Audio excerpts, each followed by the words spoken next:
Katrai? Nu, es nezinu. Katram savs. Nu, ko vieglāk. Nu, 2 ģimenes skaitījās, jā, 2 ģimenes. Nu. Jā. Un katram bija savi 2 hektāri zemīte un sava saimniecības kotiņa bija, akušķūnis un lopiņi bija, un otrai tantei tur atkal bija. Vienai tantei aka bija te, un bija žogi bija no klodziņām, jā, tādi augsti, lai vistas nelido pāri un lai nenāk. Kā viņas tā nesatika? Nē, katram sava saimniecība bija. Interesanti, viss zem viena jumta, bet katrs savs.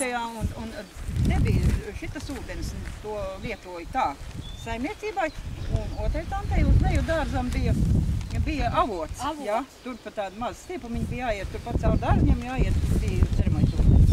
Un viņiem saimniecības ēka kaut bija. Un te bija zemīte priekšā, te bija, jā. Dīķis tas nebija tad? Dīķis tad nebija. Tas ir tagad, kad tu piesaimnieks. Uztaisījuši dīķi. Jā.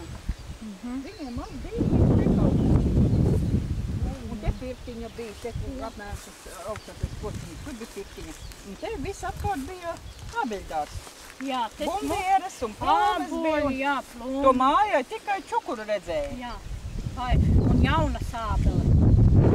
Es zinu, ka Šantars vēl nozādēja šito paradīzes sābeli, jā. Nozādēja. Tā kā. Nu tā vienkārši tā māja aizgāja.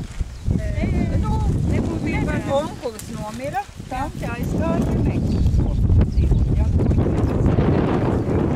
Otra tante vecumā sagāja te tādu Gastroviču, jā. Tas te dzīvoja. Tante, protams, kā vecāka, tā nomira pirmā. Nu, tad viņam te visādas nāca. Draudzenes. Draudzenes, kas nosaimniekoja viņu pliku. Nosaimniekoja viņu pliku. Un, protams, viņš arī paņēma to otras tādas mūsu mājas, jā. Vai nezinu, kur gāja visur, lai, tos laukus, tos vecās mājas, kas turēt nost. Tai Gasprovičam tā meita dzīvot, kur Talsos, jā. Nu, tad viņa dabūja smuku naudiņu par šito visu, jā.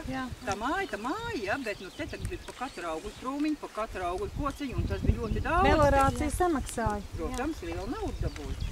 Bet tagad tie visi, viņa visiem saviem tiem viņai dēls nositās, un pat arī viņa miras jau. Nu jā.